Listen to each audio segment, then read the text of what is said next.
చెల్లిద్దాము. హల్లెలూయా, హల్లెలూయా, హల్లెలూయా. దేవునికి మహిమ కలుగును గాక. దేవుని యొక్క వాక్యాన్ని మనము ధ్యానించుకుందాం. దేవుని యొక్క వాక్యంలో నుండి మనము యోధా రాజుల చరిత్ర మనము చూద్దామండి. యోధా దేశంలో యోధా ప్రజలైనటువంటి వారిని పరిపాలించినటువంటి రాజులు కొంతమంది ఉన్నారు. ఆ రాజుల యొక్క చరిత్ర మనము నేర్చుకుందాం.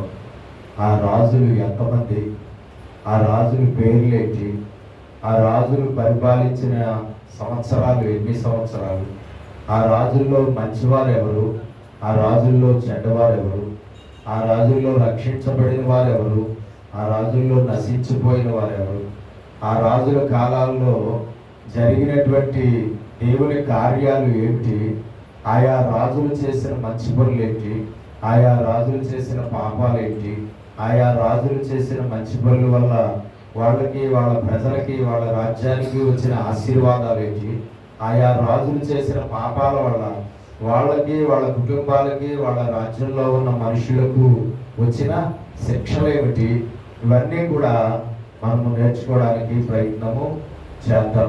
ఎవరికైనా తెలుసా యూదుల్ని పరిపాలించినటువంటి రాజులు ఎంతమందో? యూదుల్ని పరిపాలించిన రాజులు ఎంతమందో ఎవరికైనా తెలుసా? యూదులు అంటే ఎవరు? రెండు గోత్రాలు. ఎవరా రెండు గోత్రాలు?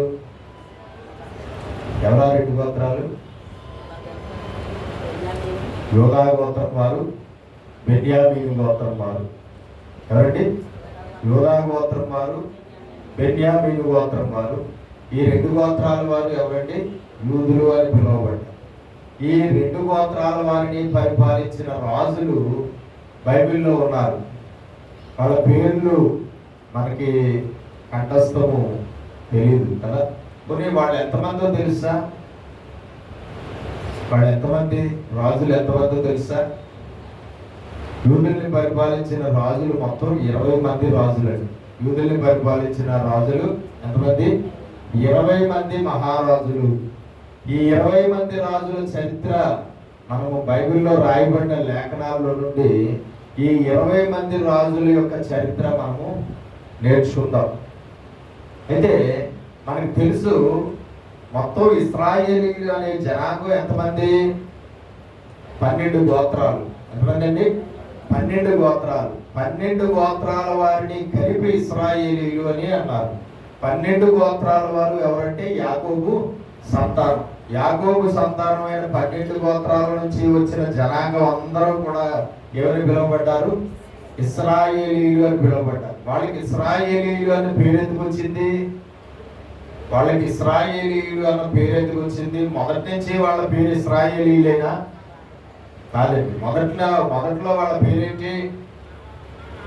వాళ్ళ పేరేంటి? ఇశ్రాయేలీయులు అన్న పేరు వాళ్ళకి రాకముందు, అంతకు ముందు ఉన్న పేరేంటి? ఏమని పిలిచేవారు వారిని?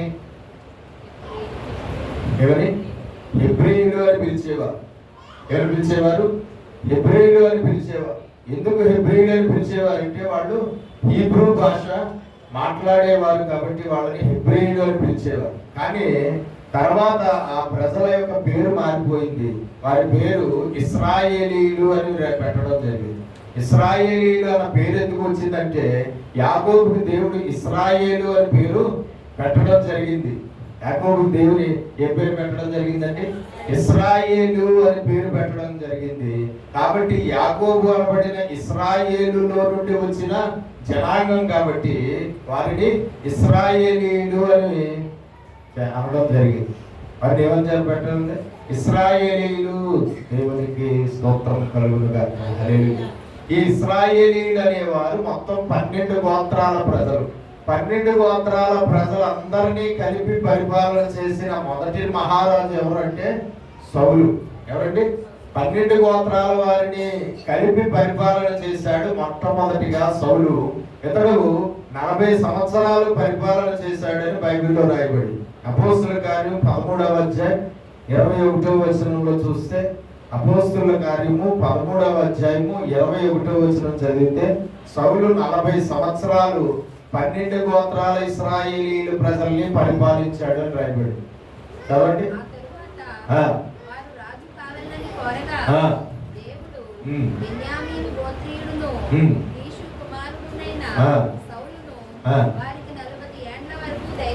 బెన్యామీను గోత్రానికి చెందిన వాడైనటువంటి సౌలును దేవుడు మహారాజుగా చేశాడు ఇశ్రాయేలీయుల మీద.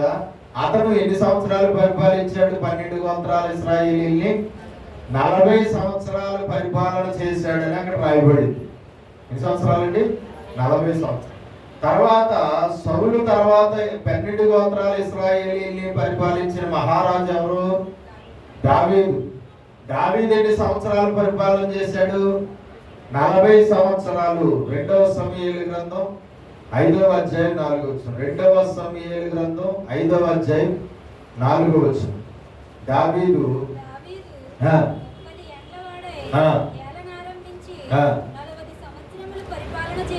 40 సంవత్సరాలు దావీదు పరిపాలన చేశాడు. ఎవరి మీద? 12 గోత్రాల ఇశ్రాయేలీయుల మీద ఆయన పరిపాలన చేశాడు మహారాజుగా. ఎన్ని సంవత్సరాలట? 40 సంవత్సరాలు. తర్వాత వాళ్ళ అదే 12 గోత్రాల ఇశ్రాయేలీయుల్ని దావీదు తర్వాత పరిపాలన చేసిన మహారాజు ఎవరండి? సొలొమోను. ఎవరండి? సొలొమోను. ఈయన ఎన్ని సంవత్సరాలు పరిపాలన చేశాడంటే, 1 రాజుల గ్రంథం 11వ అధ్యాయం 42. 1 రాజుల గ్రంథం 11వ అధ్యాయం 42వ వచనం. నోట్స్లు పెన్నులు ఉంటే కనుక ఈ సబ్జెక్ట్ అంతా కూడా మీరు రాసుకోవడానికి ప్రయత్నం చేయండి. ఎందుకంటే చాలా ప్రాముఖ్యమైనటువంటి విషయాలు మనము తెలుసుకోవడం అనేది. విని సుదిలేస్తే ఖచ్చితంగా మర్చిపోవడం అనేది జరుగుతుంది. నేను చాలాసార్లు చెప్తాను, చర్చికి వెళ్ళే క్రైస్తవుల దగ్గర ఏముండాలి? బైబిల్ ఉండాలి. బైబిల్తో పాటు ఒక నోట్బుక్ ఉండాలి.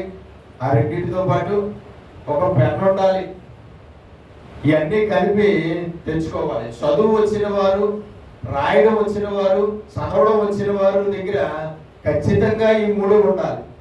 చదువు రాలేని వారు, చదవడం రాలేని వారు, రాయడం రాలేని వారు ఎవరైతే ఉన్నారో వాళ్ళ దగ్గర ఈ పుస్తకం పెన్ను లేకపోయినా పర్వాలేదు, కానీ ఎందుకంటే ఉన్నా ఉపయోగం లేదు. కానీ చదువు వచ్చిన వారు, రాయడం వచ్చిన వారు ఎవరైతే ఉన్నారో వాళ్ళు ఏ వయసు వారైనా సరే చర్చికి వెళ్ళేటప్పుడు వాళ్ళు ఏం పట్టుకుని వెళ్ళాలి? బైబిల్తో పాటు ఒక పుస్తకము, ఒక పెన్ను పట్టుకుని వెళ్ళి దేవుడు మనకి నేర్పిస్తున్న విషయాలన్నీ కూడా అందులో రాసుకోవడం అనేది చాలా మంచిది.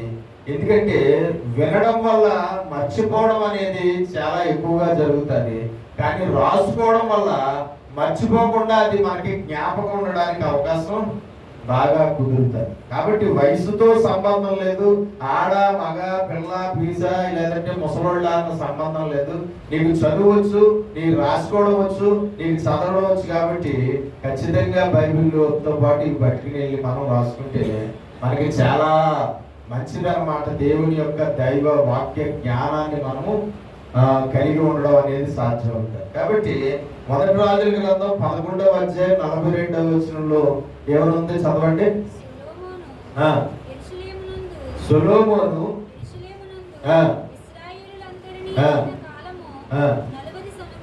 40 సంవత్సరములు.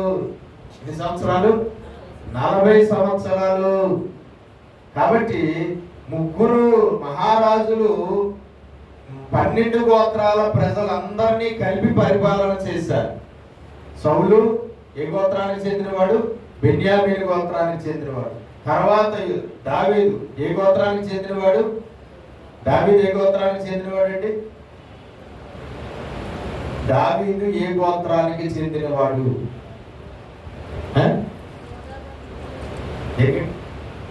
చెప్పారు ఎవరు? యూదా గోత్రానికి చెందినవాడు. అది కూడా తెలియని వాళ్ళు మీరు చాలా మంది ఉన్నారన్నమాట. ఎందుకంటే నా ముఖం దిక్కుమాల ఫేస్ పెట్టుకుని చూశారు కాబట్టి ఏమర్థమైందంటే, నాకు దావీదు ఏ గోత్రానికి చెందినవాడు కూడా తెలియని క్రైస్తవులు మీలో చాలా మంది ఉన్నారన్న సంగతి నాకు అర్థమైంది. ఎవరండి? విజయ్ గారు చెప్పారు. నాకేం పడలేదు, ఎక్స్ట్రా గారు చెప్పడం లేదు. సరే, సొలొమోను ఏ గోత్రానికి చెందినవాడు?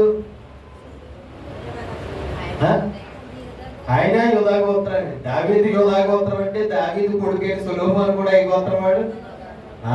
కాబట్టి మొదటి గోత్రం వాడు బెన్యామీను గోత్రం వాడు, తర్వాత ఇద్దరు యూదా గోత్రం వారు. అంటే మీరు చూడండి, యూదా గోత్రం బెన్యామీను గోత్రం కలిపి యూదులు అనబడిన వారు ఉన్నారు.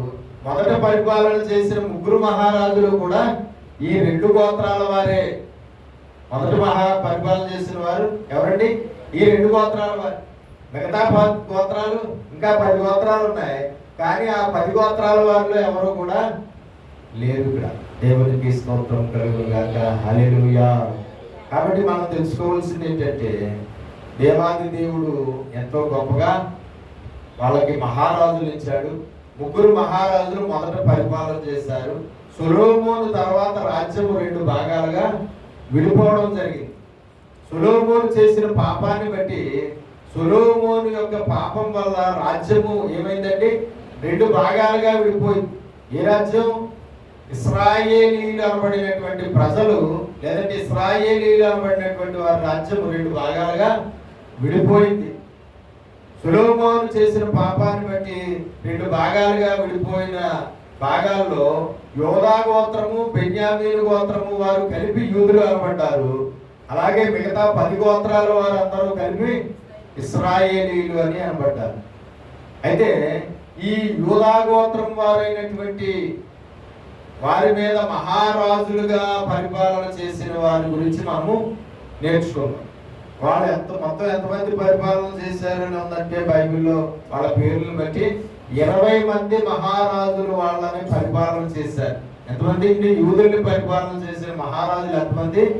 20 మంది. మొట్టమొదటిగా రాజ్యము విడిపోయిన తర్వాత ఆ యూదులు అనబడినటువంటి దేవుని జనాంగం మీద మహారాజు అయిన వాడు ఎవరంటే, మొదటి రాజు రెహబాము. ఎవరండి? విడిపోయిన తర్వాత రాజ్యం 2 భాగాలు అయిపోయిన తర్వాత, రాజ్యము 2 భాగాలు అయిపోయిన తర్వాత యూదా జనాంగము అనబడిన వారి మీద పరిపాలన చేసినటువంటి రాజుల్లో మొదటి వాడు ఎవరు? రెహబాము. ఈ రెహబాము ఎవరి కొడుకు? సొలొమోను కొడుకు. ఎవరి కొడుకు అండి? సొలొమోను యొక్క కొడుకు. సొలొమోను చనిపోయిన తర్వాత సొలొమోను కొడుకైన రెహబాము పరిపాలన మొదలు పెట్టినప్పుడు రాజ్యము 2 భాగాలు అయిపోయింది. దేవుని స్తోత్రం కలుగుగా. కాబట్టి మొదటి రాజు పేరేంటి? రెహబాము.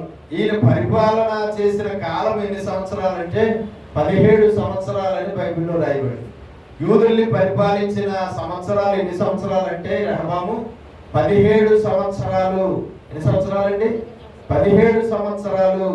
రెహబాము అనే మాటకు అర్థము జనులు విస్తరించుట. రెహబాము అనే మాటకు అర్థం ఏంటండి? జనులు విస్తరించుట.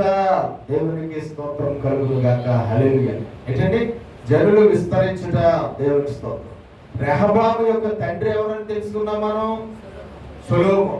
రెహబాము యొక్క తల్లి ఎవరంటే బైబిల్లో రాయబడిన పేరు నయమా. రెహబాము యొక్క తల్లి పేరు ఏంటండి? నయమా. ఈవిడి అమ్మోనీయురాలు అని రాయబడింది బైబిల్లో. ఎవరండి ఈవిడి? అమ్మోనీయురాలు. ఈవిడ ఎవరు? అన్యురాలు. ఈవిడ ఇశ్రాయేలీయులు 12 గోత్రాల్లో ఏ గోత్రానికి చెందిన మనిషి కాదు. సొలొమోను పెళ్లి చేసుకున్నటువంటి వారిలో ఎక్కువ మంది ఎవరు? అన్యులే. సొలొమోను పెళ్లి చేసుకున్న వారు ఎంతమంది? మొత్తం లీగల్గా అన్లీగల్గా మొత్తం ఎంతమంది అండి? 1000 మంది అండి. ఒక్కడుకి ఎంతమంది అండి? ఒకడినే ఒక ఆవిడనే భరించలేని దినాల్లో ఆయన 1000 మందిని ఎలా భరించాడో నాకైతే అర్థం అవుతుంది. సరే, మొత్తానికి భార్యలు ఎంతమంది అండి? 1000. ఈ 1000 మంది భార్యల్లోనూ ఎక్కువ మంది ఎవరంటే అన్యులే. ఎవరండి? అన్యురాళ్ళు. ఈ అన్యురాళ్ళ వల్లే సొలొమోను ఏమైపోయాడు? లాస్ట్కి పడిపోయాడు, జారిపోయాడు, పతనం అయిపోయాడు. అతని భార్యలు అతని హృదయమును యెహోవా వైపు నుండి తిప్పివేసిరి అని ఉంటుంది బైబిల్. అతని భార్యలు అతన్ని విగ్రహారాధికుడిగా మార్చేశారు. అతని భార్యల వల్ల అతడు యెహోవాను విసర్జించేశాడు. అతని భార్యల వల్ల అతడు చేయకూడని భయంకరమైన పాపము అతడు చేశాడు అని రాయబడింది బైబిల్. కాబట్టి ఆమె పేరేంటి? నయమా. ఆమె ఏ జాతికి చెందినవాడంటే అమ్మోనీయురాలు. ఎవరండి? అమ్మోనీయురాలు. ఇతడు 41వ సంవత్సరంలో పరిపాలన మొదలు పెట్టాడని బైబిల్లో రాయబడింది. ఎన్నో సంవత్సరంలో అండి? అతని వయసు 41వ సంవత్సరం జరుగుతూ ఉండగా అతడు పరిపాలన మొదలు పెట్టాడు అని బైబిల్లో వ్రాయబడింది. మొదటి రాజుల గ్రంథము 14వ అధ్యాయం 21వ వచనం. మొదటి రాజుల గ్రంథం 14వ అధ్యాయం 21వ వచనం. సొలొమోను కుమారుడైన రెహబాము ఏలుచుండెను. 41వ సంవత్సరంలో మొదలు పెట్టాడు. రాజు ఎప్పుడయ్యాడంటే అతను 41వ సంవత్సరంలో అతడు మహారాజు అయ్యాడు.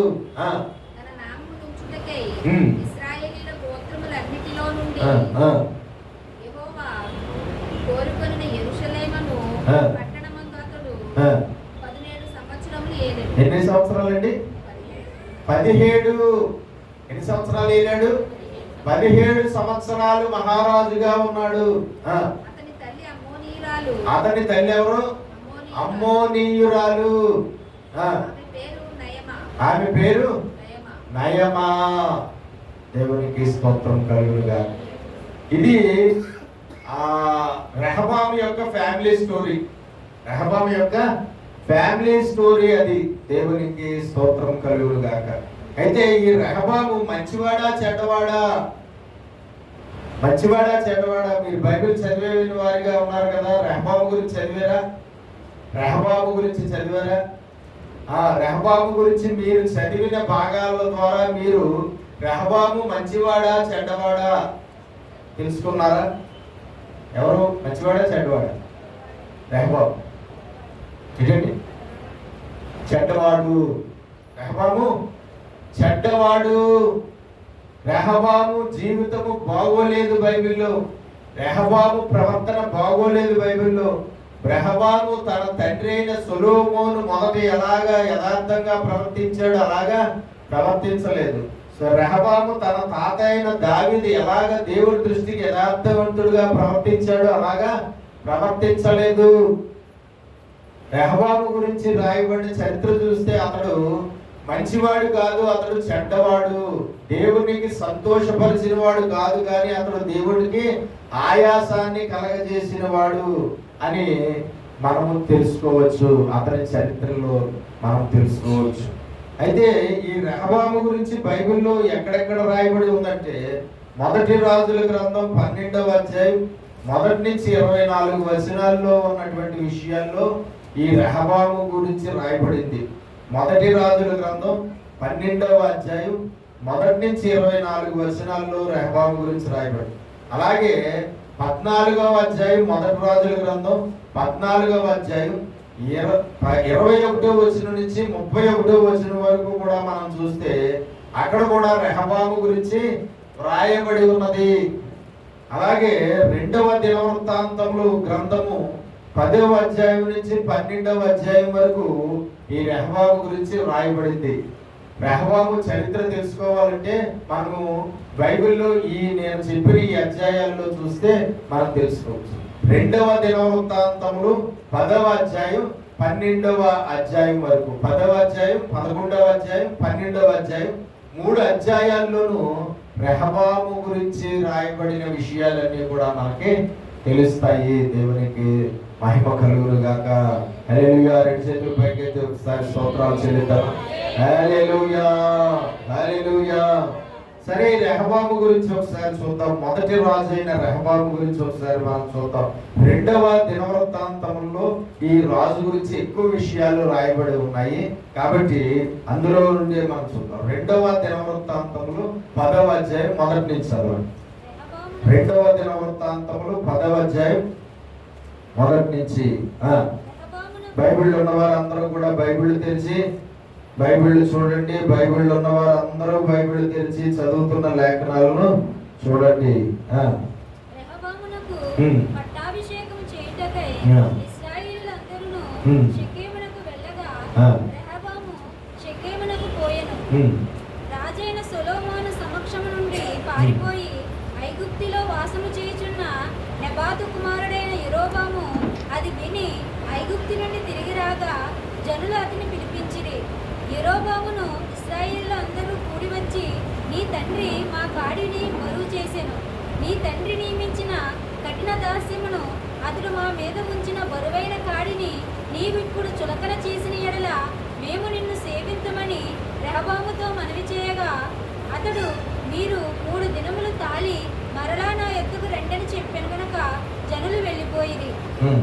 అప్పుడు రాజైన రెహబాము తన తండ్రి అయిన సొలొమోను సజీవి అయి ఉండగా అతని సమక్షంలో నిలిచిన పెద్దలను పిలిపించి, ఈ జనులకు నేనేమి ప్రత్యుత్తరం ఇయ్యవలెను? మీరు చెప్పు ఆలోచన ఏది అని అడగగా వారు, నీవు ఈ జనుల ఎడల దయాదాక్షిణ్యములు చూపి వారితో మంచి మాట్లాడిన ఎడల వారు ఎప్పటికీ నీకు దాసులగుదురని అతనితో చెప్పిరి. చూడండి, ఇక్కడ రెహబాము సొలొమోను తర్వాత రెహబాము ఏమయ్యాడు? మహారాజు అయ్యాడు. రెహబాము మహారాజు అయ్యేటప్పటికి రాజ్యం 2 భాగాలు అయిపోయిందా? ఇంకా 2 భాగాలు అవ్వలేదా? రెహబాము మహారాజు అయ్యేటప్పటికి రాజ్యం 2 భాగాలు అయిపోయిందా? అవ్వలేదా? అవ్వలేదు. మహారాజు అయిన తర్వాత ఇప్పుడు చేసిన యదవ పనిని బట్టే రాజ్యం 2 భాగాలు అయిపోయింది. అది రెహబాము చేసిన తప్పును బట్టి 2 భాగాలు అవడం కాదు, కానీ సొలొమోను చేసిన పాపాన్ని బట్టి రాజ్యమును 2 భాగాలుగా చేసేస్తున్నాను అని దేవుడు తెలియపరిచినట్లుగానే సొలొమోను కొడుకైన రెహబాము కాలంలోనే అది జరుగుతుందని రాయబడింది బైబిల్లో. సొలొమోను కొడుకైన రెహబాము రాజు అయిన తర్వాత దేవుని చిత్త ప్రకారంగా, దేవుని ఉద్దేశ ప్రకారంగా రాజ్యం ఏమైపోయిందండి? 2 భాగాలు అయిపోయింది. మీలో ఎవరికైనా తెలుసా, మనము చేసిన పాపాల వల్ల 2 భాగాలు అయిపోతాయి మన జీవితాలని? మనము చేసిన పాపాల వల్ల భార్యాభర్తల బంధము 2 భాగాలు అయిపోతుందని తెలుసా? మనం చేసిన పాపాల వల్ల తల్లిదండ్రులు పిల్లలు అనబడిన వారు 2 భాగాలు అయిపోతారని తెలుసా? మనం చేసిన పాపాల వల్ల మనం కలిగి ఉన్న ఆస్తి 2 భాగాలు అయిపోవడం అనేది అయిపోతుందని తెలుసా? మనం చేసిన పాపాల వల్ల అక్క చెల్లెళ్ళు అనబడిన వారు 2 భాగాలు అయిపోతారని తెలుసా? మనం చేసిన పాపాల వల్ల అన్న తమ్ముళ్ళు అనేవారు 2 భాగాలు అయిపోతారని తెలుసా? మనం చేసిన పాపాల వల్ల మన మధ్యలో ఉన్న బంధాలు తెగిపోయి మనము వేరు వాళ్ళు వేరుగా అయిపోతాము అన్న సంగతి మనలో ఎంతమందికి తెలుసు ఈనాడు? దేవునికి స్తోత్రం కలుగును గాక. కాబట్టి సొలొమోను చేసిన పాపం వల్ల రాజ్యం 2 భాగాలు అయిపోయింది. ఏంటి సొలొమోను చేసిన పాపము? సొలొమోను చేసిన పాపం వల్ల రాజ్యం 2 భాగాలు అయిపోయింది. సొలొమోను చేసిన పాపం ఏంటి? దేవుడిని విసర్జన చేశాడు. ఎందుకోలా? అతని భార్యలు ఏమి రావడం వల్ల విసర్జన చేయవలసి వచ్చింది? ఎవరు? అన్యులు అవడం వల్ల. అందుకనే క్రైస్తవులు వివాహాలు చేసుకునేటప్పుడు క్రైస్తవులు ఎవరిని చేసుకోవాలి? క్రైస్తవుల్నే చేసుకోవాలి. ఒకవేళ క్రైస్తవుల్ని కాకుండా అన్యులు పెళ్లిళ్ళు చేసుకుంటే సొలొమోను లాగానే ఆ అన్యుల వల్ల మనము మన దేవుణ్ణి విసర్జించేయవలసిన పరిస్థితి రావచ్చు.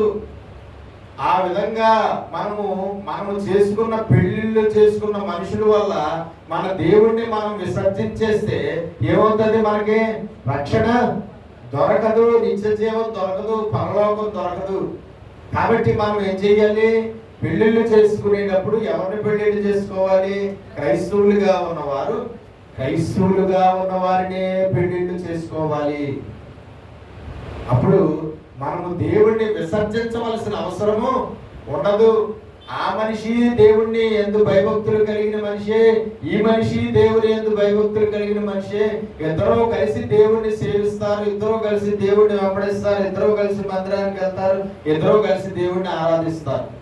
కాబట్టి వారికి రక్షణ తొలగిపోవడం అనేది. వాళ్ళిద్దరికీ పుట్టిన పిల్లలు ఏమవుతారు? ఇప్పుడు పరిశుద్ధులు అవుతారు, పవిత్రులు అవుతారు. ఒకరు క్రైస్తవులు ఒకరు అన్యులు అయితే వాళ్ళకు పుట్టిన పిల్లలు అపవిత్రులు అవుతారు అని రాయబడింది బైబిల్లో. బైబిల్లో ఏముందండి?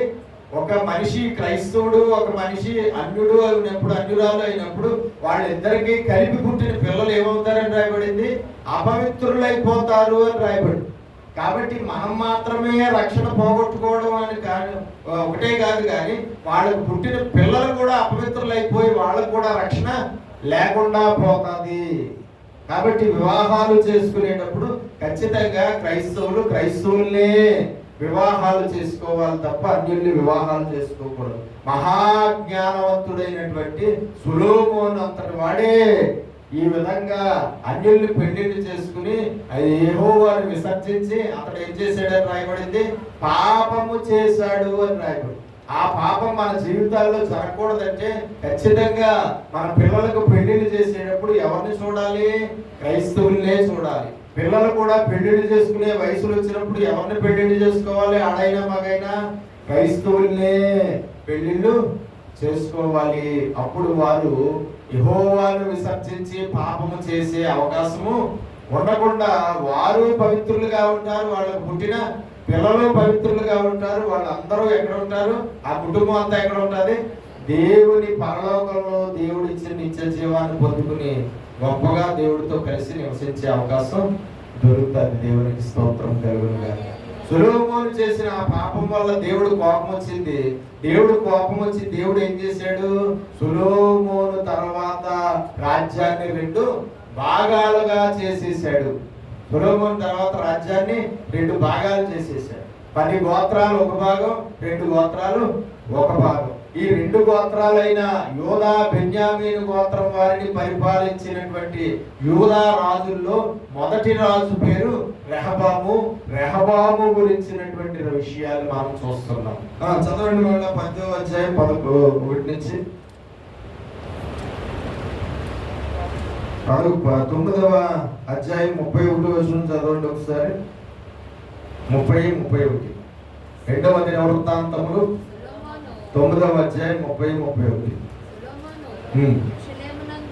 ఇశ్రాయేలీయులందరి మీద 40 సంవత్సరములు ఏలుబడి చేసెను. తరువాత సొలొమోను తన మిత్రులతో కూడా నిద్రించి తన తండ్రి అయిన దావీదు పట్టణమందు పాతిపెట్టబడెను. అతనికి బదులుగా అతని కుమారుడైన రెహబాము రాజాయెను. సొలొమోను తర్వాత సొలొమోను కుమారుడైన రెహబాము ఏమయ్యాడండి? రాజు అయ్యాడు. ఎవరు? రాజు అయ్యాడు. సొలొమోను పెళ్లి చేసుకున్నటువంటి సొలొమోను భార్యలు 1000 మంది అంటే సొలొమోను పిల్లలు ఎంతమంది ఉంటారు? సొలొమోను పిల్లలు ఎంతమంది ఉంటారండి? అంతమంది పిల్లల్లో మహారాజు అయ్యింది ఎవరు? సొలొమోను తర్వాత రెహబామే మహారాజు అయ్యాడు. ఎవరండి? రెహబాము మహారాజు అయ్యాడు. 10వ అధ్యాయం 1 నుంచి. పట్టాభిషేకం చేయుటకై ఇశ్రాయేలీయులందరూ షెకెమునకు వెళ్ళగా రెహబాము షెకెమునకు పోయెను. పట్టాభిషేక కార్యక్రమం జరుగుతుంది షెకెము పట్టణంలో. రాజైన సొలొమోను సమక్షము నుండి పారిపోయి ఐగుప్తులో వాసము చేయుచున్న నెబాతు కుమారుడైన యెరోబాము అది విని ఐగుప్తు నుండి తిరిగి రాగా జనులు అతన్ని పిలిపించిరి. అప్పటికే సొలొమోను దగ్గర పనివాడిగా ఉన్న యెరోబాము అనబడినటువంటి వాడు తిరుగుబాటు చేయడం జరిగింది. అది కూడా దేవుని చిత్త ప్రకారంగానే సొలొమోను మీద అతడు తిరుగుబాటు చేయడం జరిగింది. కాబట్టి అతడు సొలొమోనుకు భయపడి రెహబాముకు భయపడి పారిపోయాడు. ప్రాణాలు తీసేస్తారేమో అని ఐగుప్తుకి. ఆ తర్వాత సొలొమోను చచ్చిపోయాడు. రెహబాము మహారాజుగా పట్టాభిషేకం పొందుతున్నాడు అన్న సంగతి తెలిసి ఎక్కడికి వచ్చాడు? రెహబాము తిరిగి యెరూషలేము వచ్చాడు. యెరోబామును ఇశ్రాయేలు వారందరూ కూడి వచ్చి నీ తండ్రి మా కాడిన బరువు చేసెను. నీ తండ్రి నియమించిన కఠిన దాస్యమును అతడు మా మీద ఉంచిన బరువైన కాడిని నీవు ఇప్పుడు చులకన చేసిన యెడల మేము నిన్ను సేవింతుమని రెహబాముతో మనవి చేయగా అతడు మీరు 3 దినములు తాళి మరలా నా యుద్ధకు రండని చెప్పాను కనుక జనులు వెళ్ళిపోయిరి. యెరోబాము అప్పటికే ప్రజలలో కొంచెం మార్పులు కొట్టేసిన వాడిగా ఉన్నాడు. సొలొమోను తర్వాత యెరోబాము అనబడినటువంటి వ్యక్తిని మహారాజుని చేసుకోవాలన్న ఆలోచనలో అప్పటికే ప్రజలు, దేవుని ప్రజలైనటువంటి వారు ఉన్నారు. అందులో 10 గోత్రాల ప్రజలు అప్పటికే యెరోబాము వైపు తిరిగిపోవడం అనేది జరిగింది. యెరోబామును అలాగే పెద్దలు 12 గోత్రాల పెద్దలు కూడా ఎక్కడికి వచ్చారట? రెహబాము దగ్గరికి వచ్చారట. వచ్చి ఏమంటున్నారు? చూడండి, చదవండి 3. యెరోబాము జనులు అతన్ని పిలిపించి యెరోబామును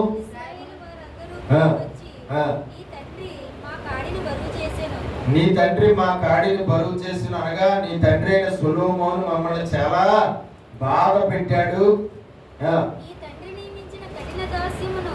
అతను మా మీద ఉంచిన బరువైన కాడిని నీవిప్పుడు చులకన చేసిన ఎడల మేము నిన్ను సేవింతుమని రెహబాముతో మనవి చేయగా, నీ తండ్రి మాకు విధించిన కఠినమైన శిక్షలు, నీ తండ్రి మాకు పెట్టిన బాధలు, మాకు పెట్టిన సమస్యలు, మాకు పెట్టిన శోధనలన్నిటినీ కూడా నువ్వు తీసివేస్తే, వాటన్నిటినీ తీసివేస్తే, ఆ కఠినమైన శిక్షలు ఏవైతే ఉన్నాయో ఆ శిక్షలను తీసివేస్తే, మా మీద పెట్టినటువంటి కాడిని నువ్వు తీసివేస్తే, మా మీద మోపినటువంటి భారాన్ని నువ్వు తీసివేస్తే, మేమందరము కూడా నిన్ను మహారాజుగా అంగీకరిస్తామని యెరోబాముతో పాటు పెద్దలు కూడా వచ్చారటండి. అతడు మీరు 3 దినములు తాళి మరలా నా ఎద్దుకు రండి అని చెప్పిన కనుక జనులు వెళ్ళిపోయారు. ఏమని చెప్పి పంపించాడు రెహబాము? 3 దినాలు అయిన తర్వాత మీరు నా దగ్గరికి రండి. 8 దినాలు అయ్యాక 3 దినాలు అయిన తర్వాత వెంటనే జవాబు చెప్పలేదు. అప్పటికి అతని వయసు ఎంత ఉంది? మహారాజు అయ్యేటప్పటికి ఎంత చూసారు ఇందాక? 41 సంవత్సరాలు. అతని వయసు ఎంత? 41 సంవత్సరాలు. అతడికి మహారాజుగా పట్టాభిషేకం జరిగింది. ప్రజలు వచ్చి ఇలాగ అన్నారు. వెంటనే జవాబు ఏం చెప్పాలో తెలియక 3 రోజుల తర్వాత నా దగ్గరికి రండి, అప్పుడు మీరు అడిగిన దానికి జవాబు చెప్తానని చెప్పి పంపించాడు. అప్పుడు రాజైన రెహబాము తన తండ్రి అయిన సొలొమోను సజీవి ఉండగా అతని సమక్షంలో నిలిచిన పెద్దలను పిలిపించి, ఈ జనులకు నేనేమి ప్రత్యుత్తరం ఇయ్యవలెను? మీరు చెప్పు ఆలోచన ఏది అని అడగగా, వారు నీవు ఈ జనుల దయాదాక్షిణ్యములు చూపి వారితో మంచి మాట్లాడి వారు ఎప్పటికీ నీకు దాసులవుతారని అతనితో చెప్పిరి. ఎవరిని అడిగాడు సలహా? రెహబాము ఫస్ట్ తన తండ్రి పరిపాలన చేసిన కాలంలో రాజ్యంలో పెద్దలుగా ఉన్నవారు, తన తండ్రికి ఆలోచనకర్తలుగా ఉన్నవారు, తన తండ్రి అయినటువంటి అతని రాజ్యంలో చాలా ముఖ్యమైన పదవులు పోషించిన పెద్దలు ఎవరైతే ఉన్నారో వాళ్ళ దగ్గరికి వెళ్ళి వాళ్ళని అడిగాడు. ఏమండి, ఏం చెప్పాలి సమాధానం వాళ్ళకి? యెరోబాముకి అలాగే ఇశ్రాయేలీయుల్లో పెద్దలందరూ కూడా వచ్చారు. వాళ్ళు ఇలాగా చెప్పారు. ఇప్పుడు నేను వాళ్ళకి ఏం చెప్పాలంటే, వాళ్ళు పెద్దరికంతోనూ ఆలోచనతోనూ దేవుని ఆత్మతో నింపబడినటువంటి వారుగాను అనుభవం కలిగిన వారుగాను వాళ్ళు అద్భుతమైనటువంటి సలహా చెప్పడం జరిగింది, ఆలోచన ఇవ్వడం జరిగింది. ఏంటి? వాళ్ళ కోరినట్లుగానే వాళ్ళకి నువ్వు చేస్తాను అని చెప్పు. వాళ్ళు కోరినట్టుగానే తండ్రి పెట్టిన భారాన్ని తీసివేస్తానని, మీ నాన్నగారు వాళ్ళ మీద పెట్టిన భారాన్ని తీసివేస్తానని చెప్పు. అలాగే వాళ్ళకు విధించిన కఠినమైన శిక్షలు ఏవైతే ఉన్నాయో ఆ శిక్షలన్నింటినీ క్యాన్సిల్ చేస్తానని చెప్పు. వాళ్ళ మీద మీ తండ్రి మోపిన కాడిని భారాన్ని తొలగిస్తానని చెప్పు. వాళ్ళ విషయంలో నువ్వు చాలా దయా జాలి చూపించి వాళ్ళకి అనుకూలంగా నువ్వు ఉంటానని చెప్పు అని పెద్దలు, అనుభవజ్ఞులు అయిన వారు చెప్పారు. ఎవరికి? రెహబాముకి. ఎవరు చెప్పారండి? రెహబాముకి చెప్పారు. అప్పుడు రెహబాము ఏం చేశాడు చూద్దాం.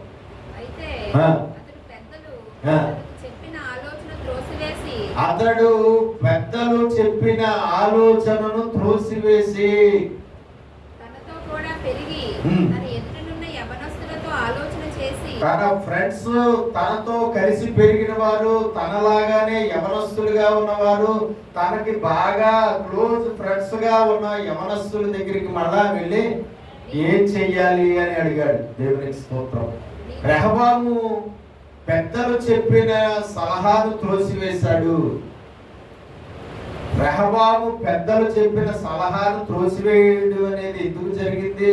సలహా బాగోలేదా? ఆలోచన బాగోలేదా? వాళ్ళు చెప్పిన ఆలోచన కరెక్టేనా కాదా? వాళ్ళు చెప్పిన ఆలోచన కరెక్టేనా కాదా? కరెక్టే. కానీ రెహబాము వాళ్ళు చెప్పిన ఆలోచనను ఏం చేయలేదండి, స్వీకరించలేదు. మనము కూడా ఒక్కొక్కసారి కొన్ని సమస్యలు వచ్చినప్పుడు, కొన్ని ఏం చెయ్యాలో, అడుగులు ఎలా వేయాలో తెలియనప్పుడు, కొన్ని శోధనలు వచ్చినప్పుడు, లేదంటే కొన్ని నిర్ణయాలు తీసుకోవాల్సి వచ్చినప్పుడు మనము కూడా ఖచ్చితంగా కొంతమందిని ఆలోచన అడుగుతాం. కొంతమందిని ఏమడుగుతామండి? ఆలోచన అడుగుతాం. అనుభవజ్ఞులైన వారుగా ఎవరు ఉన్నారో వారిని ఆలోచన అడుగుతాం. అందులో నైపుణ్యత కలిగిన వారు ఎవరున్నారో, ఆల్రెడీ ఆ పని గురించి తెలిసిన వారు ఎవరైతే ఉన్నారో వాళ్ళని ఆలోచన అడగడం అనేది జరుగుతుంది. మంచిదే, అది ఆలోచనకర్తలు అనేకములు మంది ఉండుట మనకు ఆశీర్వాదకరమే అని రాయబడింది. మంచిదే. అయితే ఆ ఆలోచన మంచిది అయినప్పుడు ఆ ఆలోచనను త్రోసివేయకూడదు. ఆ ఆలోచన మంచిది అయినప్పుడు, ఆ ఆలోచన దేవుని చిత్తంలో ఉందన్నప్పుడు, ఆ ఆలోచన నీకు మేలు చేస్తుంది అన్నప్పుడు, ఆ ఆలోచన నీకు చాలా ప్రయోజనకరంగా ఉంటుంది నువ్వు గుర్తించినప్పుడు దాన్ని ఏం చేయకూడదు? త్రోసివేయకూడదు. దాన్ని ఏం చేయకూడదండి? త్రోసివేయకూడదు. మంచి ఆలోచనలు త్రోసివేస్తే వెంటనే రన్నింగ్లోకి ఏది వచ్చేస్తుంది? చెడ్డ ఆలోచన రన్నింగ్లోకి వచ్చేస్తుంది. మంచి ఆలోచన పక్కకి వెళ్ళిపోగానే చెడ్డ ఆలోచన ఫీల్డ్లోకి దిగిపోతుంది. చెడ్డ ఆలోచన రన్నింగ్లోకి వచ్చిందంటే ఆ మనిషి అనవసరంగా కొన్ని ఇరుకులు, కొన్ని ఇబ్బందులు, కొన్ని కష్టాలు, కొన్ని బాధలు, కొన్ని సమస్యలు, కొన్ని అనవసరమైనటువంటి శోధనలు అనుభవించవలసిన అవసరము ఉంటుంది. దేవునితో అనవసరంగా మంచి ఆలోచనలు త్రోసివేస్తే, చెడ్డ ఆలోచనలు స్వీకరిస్తే అనవసరంగా సమస్యల పాలు అయిపోవలసిన అవసరము ఉంటుంది. అసలు మనము ఆలోచన కొరకు మనుషుల దగ్గరికి వెళ్ళడం కన్నా ముఖ్యమైన పని ఏంటి అంటే, ఆలోచన కొరకు మనం ఎవరి దగ్గరికి వెళ్ళాలి? దేవుడి దగ్గరికి వెళ్ళాలి. ఎందుకంటే ఆయన పేరులో ఆయనకు ఒక పేరు ఉంది. ఏంటి? ఆలోచనకర్త. ఏంటి? ఆలోచనకర్త. ఆయన వాక్యంలో ఒక చోట రాయబడింది, నేను మీకు ఆలోచన చెప్పేదను, నేను మీకు ఆలోచన చెప్పేదను, నేను మీకు ఉపదేశం చేసేదను, మీరు నడవవలసిన మార్గమేదో దానిని నేను మీకు చూపించదను అని ఉంటుంది. కాబట్టి మనము మనంతట మనముగా ఆలోచనలు కలిగి ఉండడం మంచిది కాదు. మన సొంత ఆలోచనలు మనం నమ్ముకోవడం మంచిది కాదు. మన సొంత ఆలోచనల మీద మనం బేస్ అవ్వడం మంచిది కాదు.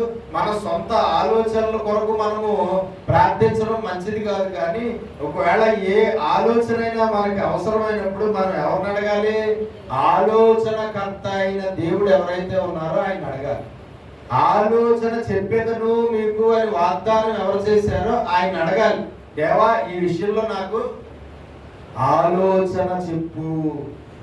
నా లోపల నుండి వచ్చేవన్నీ దురాలోచనలు అని వాక్యంలో రాయబడి, హృదయము లోపల నుండి వచ్చేవి ఏమిటి? దురాలోచనలు. కాబట్టి ఈ దురాలోచనల వల్ల నాకు క్షేమం కలగదు. కాబట్టి మంచి ఆలోచన చెప్పేవాడు నువ్వు ఒకడివే. మంచి ఆలోచన, కరెక్ట్ అయిన ఆలోచన ఇవ్వగలిగిన వాడు నువ్వే. కాబట్టి ఈ విషయంలో నాకు ఆలోచన చెప్పు. ఈ విషయంలో నాకు ఆలోచన చెప్పు. ఈ విషయంలో నాకు ఉపదేశించి, ఈ విషయంలో నేను ఏ రూట్లో నడవాలో నాకు చూపించు అని చెప్పి ఎవరిని అడగాలి? ఎప్పుడైనా దేవుడిని అడగాలి. దేవుడిని అడిగితే దేవుడు ఏం చేస్తాడంటే, దేవుడు ఉపదేశం చేస్తాడు. అప్పుడు దేవుడు ఆ మనిషికి ఏం చేస్తాడు? ఆలోచన చెప్తాడు. దేవుడు ఆ మనిషి అప్పుడు ఏ రూట్లో నడవాలో ఆ రూట్ గురించి దేవుడు తెలియపరుస్తాడు. దేవుడు ఆ మనిషికి అప్పుడు ఆ ఆలోచనను త్రోసివేయకుండా, ఆ ఆలోచన ఎలాగుందో అలాగే మనం స్టెప్స్ వేయిస్తే మనకేం జరుగుతుంది? మంచి జరుగుతుంది. ఈనాడు క్రైస్తవులకు ఉన్న ఒక రోగం ఏంటి అంటే, ఆలోచన కొరకు దేవుడి దగ్గరికి వెళ్ళటం లేదు. ఆలోచనకర్త అయినటువంటి దేవుడిని ఆలోచన అడగటం లేదు. వారి సొంత ఆలోచనల మీద వాళ్ళు ఆధారపడిపోయి అడుగులు వేసేస్తున్నారు. లేదంటే మనుష్యుల ఆలోచనల మీద ఆధారపడిపోయి మనుషుల ఆలోచనల ప్రకారంగా అడుగులు వేసేస్తున్నారు. దానివల్ల ఎవరికి నిద్ర పడిపోతున్నారు? దొంగ ఊబిల్లో పడిపోతున్నారు. ఎందులో పడిపోతున్నారండి? భయంకరమైన దొంగ ఊబిలో ఆ ఆలోచనల వల్ల పడిపోతున్నారు. ఆ ఆలోచనలను అనుసరించడం వల్ల వెళ్ళి దొంగ ఊబిలో పడిపోవడం వల్ల ఆ ఊబిలో నుంచి బయటికి రాలేక ఆ ఊబిలోనే కూరుకుపోయి చివరికి నశించిపోతున్న వారు ఎందరో ఉన్నారు. ఆ ఊబిలో కూరుకుపోయి నష్టాలు పాలైపోయిన వారు ఎందరో ఉన్నారు. ఆ ఊబిలో కూరుకుపోయి కష్టాలు పాలైపోయిన వారు ఎందరో ఉన్నారు. ఆ ఊబిలో కూరుకుపోయి చాలా దారుణంగా బాధలు అనుభవించే వారు ఎందరో ఉన్నారు దేవుని పిల్లలలో. కాబట్టి మనం ఎప్పుడు కూడా తప్పు చేయడానికి వీల్లేదు. ఎప్పుడైనా సరే మనల్ని మనం నమ్ముకున్నామంటే సర్వనాశనమే. మనల్ని మనం నమ్ముకున్నావా సర్వనాశనమే. అలాగే మనం ఏ మనిషినైనా నమ్ముకున్నావా అంతకన్నా సర్వనాశనమే. కాబట్టి మనం ఎవరు నమ్ముకోవాలి? ఎప్పుడైనా సరే దేవుణ్ణే నమ్ముకోవాలి. ఎవరిని ఫాలో అవ్వాలి? దేవుణ్ణే ఫాలో అవ్వాలి. ఆలోచన అడిగితే చెప్పడా, సలహా అడిగితే చెప్పడా, దేవుడి చిత్తం ఏంటో అడిగితే చెప్పడా చెప్పడా దేవా ఈ విషయంలో నీ ప్రణాళిక ఏంటో చెప్పు అంటే చెప్పడా చెప్తారు. కొంతమంది క్రైస్తవులు ఉంటారు, ఈ అనుభవాలు ఏవి కూడా వాళ్ళకి తెలీదు. దేవుడు చెప్తాడా, దేవుడి దగ్గర కనిపెట్టడం ఎలాగా, దేవుడి దగ్గర విచారణ చేయడం ఎలాగా, దేవుడిని ఆలోచన అడగడం ఎలాగా, దేవుడు మనకి సమాధానం చెప్తాడు ఎలాగా అని అడిగేవారు ఉంటారు. ఆ స్టేజ్లో ఉన్నారంటే వాళ్ళు క్రైస్తవులే కానీ దేవుడితో ఏ విధమైనటువంటి సరైన అటాచ్మెంట్ లేని క్రైస్తవులు అన్నమాట. దేవుల్లో అనుభవ జ్ఞానము ఎరగని, అనుభవ జ్ఞానము లేని క్రైస్తవులు అన్నమాట. దేవునితో మంచి అన్యోన్య సహవాసం ఉంటే ఖచ్చితంగా నువ్వు ఏదైనా ఆయనకు ప్రశ్న ఇస్తే ఆయన నీకు జవాబిస్తాడు. ఖచ్చితంగా ఈ విషయంలో నేను ఏం చేయను చెప్పు ప్రభు అంటే నువ్వు ఏం చెయ్యాలో అని చెప్తాడు. ఖచ్చితంగా ఈ విషయంలో నీ సలహా చెప్పు ప్రభు అంటే ఆ విషయంలో సలహా చెప్తాడు. ఖచ్చితంగా ఈ విషయంలో నీ ఆలోచన చెప్పు ప్రభు అంటే ఆలోచన చెప్తాడు. ఖచ్చితంగా ఈ విషయంలో నీ చిత్తం ఏంటో చెప్పు ప్రభు అంటే ఆ చిత్తం ఏంటో ఆయన చెప్తాడు. కానీ దానికి ఏం చెయ్యాలి? దేవుడి దగ్గరికి వెళ్ళాలి. ఆ పనిని బట్టి అవసరమైతే ఉపవాసము ప్రతిష్ఠించుకోవాలి. ఆ పనిని బట్టి దేవుడి మందిరంలో ఉపవాసం ఉండి దేవుడి దగ్గర కనిపెట్టి విచారణ చెయ్యాలి. దేవుడి దగ్గర ప్రార్థన చెయ్యాలి. అప్పుడు దేవుడు సమాధానం చెప్తాడు. చెప్తాడా? చెప్పండి. ఎలా చెప్తాడు సమాధానాలు? చెప్పడం మనకి మనం ఇలా కనిపెట్టినప్పుడు, ఇలా అడిగినప్పుడు, ఇలా ప్రార్థించినప్పుడు ఎలా చెప్తాడు సమాధానం ఆయన మనకి? వాక్యము ద్వారా. దొక్కినా ఎలా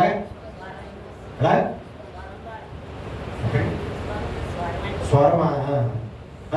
దేవుడు తన స్వరము విప్పి స్వరము అంటే సూటిగా తన స్వరంతోనే ఆలోచన చెప్తారు. ఎంతమంది వింటున్నారు ఆ స్వరాన్ని? స్వరము ద్వారా దేవుడు మాట్లాడతాడు. మీ క్రైస్తవ జీవితం ప్రారంభమైన తర్వాత ఇప్పుడు వరకు ఆ అనుభవం ఎవరికైనా ఉంటే ఒకసారి చెయ్యతారు. నేను అడిగితే దేవుడు స్వరం తెలిసి స్వరం విప్పి నాతో చెప్పాడు డైరెక్ట్ గా. ఎవరైనా చెప్పాలి. నిజమే, స్వరము విప్పి చెబుతాడు అన్నది నిజమే. కానీ ఆ అనుభవం గుండా ప్రయాణం చేసిన వారిలో ఇక్కడ చేతులెత్తనంటే ఒకరు కూడా లేరంటే దేవుడు డైరెక్ట్ స్వరం విప్పి నీతో మాట్లాడినటువంటి అనుభవాలు ఇంకా ఒకవేళ పొందుకోలేదు. దేవునికి స్తోత్రం. నిజమే, స్వరం విప్పి చెప్తాడు. స్వరం డైరెక్ట్ ఆయన స్వరంతో మాట్లాడతాడు, కరెక్టే. కానీ ఆయన స్వరం వినే అంత గొప్ప భక్తి మనలో లేదు. ఇంకా కళల ద్వారా దేవుడు తెలియపరుస్తాడు. దేని ద్వారా? కళల ద్వారా.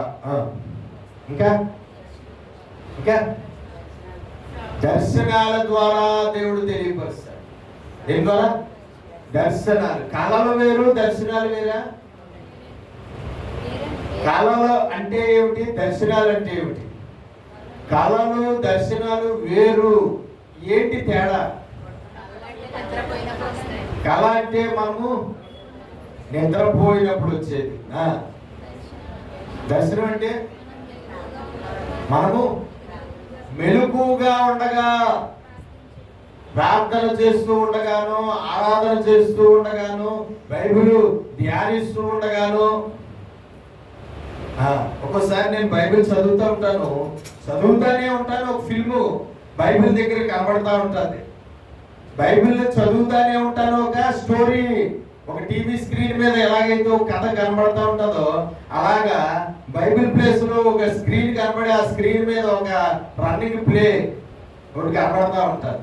అదేంటంటే అది నాకు ఏదో అవసరమైనది, నేను అడిగితే చెప్పింది అవ్వచ్చు, లేదా అడగకపోయినా నాకు అవసరమైనది ఏదో ఒక స్క్రీన్ మీద చూపిస్తూ ఉంటాడు. తర్వాత అది ఉపయోగపడినప్పుడు ఇదే కదా ఆ రోజు నాకు చూపించావు అని అనుకుంటాడు. ప్రార్థన చేసినప్పుడు అలాగే చూపిస్తూ ఉంటాడు, ఆరాధన చేసినప్పుడు అలాగే చూపిస్తూ ఉంటాడు, పాటలు పాడినప్పుడు అలాగే చూపిస్తూ ఉంటాడు. ఇలాగా మంచిది. సరే, కళల ద్వారా నిద్రపోయినప్పుడు కూడా దేవుడు కళలలో, స్వప్నాలలో దేవుడు తెలియపరుస్తూ ఉంటాడు మన జాతి. మంచిది. ఇంకా ఎవరు? సేవకుల ద్వారా ప్రవచన రూపముగా, అలాంటి ప్రవచనాత్మకంగా, ప్రవచనములు లాగా కూడా దేవుడు తెలియపరుస్తూ ఉంటాడు. ఉపదేశం వింటున్నప్పుడు ఆ ఉపదేశంలో కూడా నువ్వు అడిగిన ప్రశ్నకు జవాబు ఉంటుంది. ఇప్పుడు ఇలా బోధ ఉన్నదా, ఈ బోధ ఇలా వింటుండగానే మీరు అడిగిన దేవుడిని ఎప్పుడో అడిగిన ప్రశ్నలు, ఎంత ప్రజెంట్ అడుగుతున్న ప్రశ్నలకి జవాబు ఈ ఉపదేశంలోనే వచ్చేస్తుంది. అలా కూడా మనము అడగాలి కానీ, కనిపెట్టాలి కానీ, విచారణ చేయాలి కానీ, ఆయన మీద దాని కొరకు మనము ఆనుకోవాలి కానీ, ఖచ్చితంగా ఇప్పుడు మనం చెప్పుకున్న వాటిలో ఏదో ఒక రూపంలో నీకు ఆ విషయంలో ఏం చెయ్యాలో తెలియపరుస్తాడు. మనము అడిగినప్పుడే ఆ విషయం గురించి దేవుడు తెలియపరుస్తాడా? అసలు ఆ విషయం గురించి మనం అడగకుండా కూడా ఒక్కొక్కసారి అడగక ముందే ఆ విషయం గురించి చెప్తాడా దేవుడు? ఆ విషయం ఏదో అండి, మొత్తం మ్యాటర్ ఏదో, కానీ ఆ మ్యాటర్ గురించి దేవుడి దగ్గరికి వెళ్ళలేదు, ఆ మ్యాటర్ గురించి ఇంకా దేవుడి దగ్గర పెట్టలేదు, విచారణ చేయలేదు, దేవుడిని ఏమీ అడగలేదు. కానీ మనం అడగకపోయినా మన జీవితంలో ఏదో ఒక విషయం గురించి మనం చేయవలసిన పని ఏంటో మనకి చెప్తాడా? ఉన్నాయా అటువంటి అనుభవాలు మీలో? కొత్తగా వినబడుతున్నాయి అన్నీ ఉన్నాయండి. అడిగితేనే చెప్తాడని అనుకోకండి. అడగకుండా కూడా ఒక్కోసారి ఒక్కో విషయంలో ఏ నిర్ణయం తీసుకోవాలో, ఒక విషయంలో ఎలా అడుగులు వేయాలో, ఒక విషయంలో ఎలా ప్రవర్తించాలో, ఒక విషయంలో ఎలాగ జాగ్రత్త పడాలో మనం అడగకుండా కూడా ఇప్పుడు మనం చెప్పుకుని ఏవైతే ఉన్నాయో దాంట్లో ఏదో దాన్ని ఉపయోగించుకుని కూడా దేవుడు అడగక ముందే ఆయన ఆలోచన, ఆయన సలహా, ఆయన నిర్ణయం, ఆయన ఉద్దేశం, మనం ఏం చెయ్యాలో ఆ విషయంలో అది కూడా ఆయన చెప్తాడు. చెప్పాడా? దేవునికి స్తోత్రం కలుగునుగాక. హల్లెలూయా. ఇప్పుడు ఈ రెహబాము గారు ఉన్నారు, పెద్దలు మంచి ఆలోచన ఇచ్చారు, దాన్ని ఏం చేశాడు? త్రోసివేశాడు. దానికి కారణం చెప్పాలి. పెద్దలు ఇచ్చిన మంచి సలహా, కరెక్ట్ అయిన సలహా రెహబాము త్రోసివేశాడు. చెడ్డదైతే త్రోసివేసినా పర్వాలేదు, చెడ్డదే అయితే ఆ ఆలోచన ఖచ్చితంగా త్రోసివేయాలి. కానీ అది మంచిదాన్ని త్రోసివేశాడు. ఎందుకంటారు?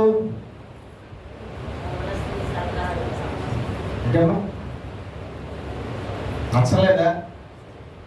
ఎందుకు నచ్చలేదంటారు? దానికి ప్రధానమైన కారణం చెప్పగలరా ఎవరైనా? ప్రధానమైన కారణం ఏంటో తెలుసా? ఆల్రెడీ రాజ్యం 2 భాగాలు అయిపోవాలి అన్నది దేవుని చిత్తము. ఆ చిత్తములో భాగంగానే ఈ రెహబాము వారి ఆలోచనను త్రోసివేయడం అనేది జరిగింది. ఇది ప్రధానమైన కారణము. దేవునికి స్తోత్రం కలుగునుగాక. హల్లెలూయా. ఆ తర్వాత అతను పెద్దల్ని నమ్మలేదు కానీ అతనితో పాటు కలిసి పెరిగిన యవనస్తుల్ని నమ్మాడు. పెద్దల ఆలోచనను అతడు నమ్మలేదు కానీ తనతో పాటు కలిసి పెరిగిన యవనస్తుల ఆలోచన బాగుంటుంది అని అతడు ఇదవ్వాడు. మొత్తానికి ఏదైనా రాజ్యం 2 భాగాలు ఇతని కాలంలో అయిపోవాలి. రాజ్యము అతని కుమారుడైనటువంటి రెహబాము కాలంలో రాజ్యం 2 భాగాలు చేస్తానన్నది ఆల్రెడీ ముందు స్టేట్మెంట్ వచ్చేసింది. అది. కాబట్టి అందులో భాగంగానే అతడు ఏం చేశాడండి? త్రోసివేయడం అనేది జరిగింది. సరే, పెద్దల ఆలోచన త్రోసివేసి ఏం చేశాడు చదువు. ఎక్కడికి వెళ్ళాడు? ముందు పెద్దల దగ్గరికి వెళ్ళాడు, తర్వాత ఎక్కడికి వెళ్ళాడు?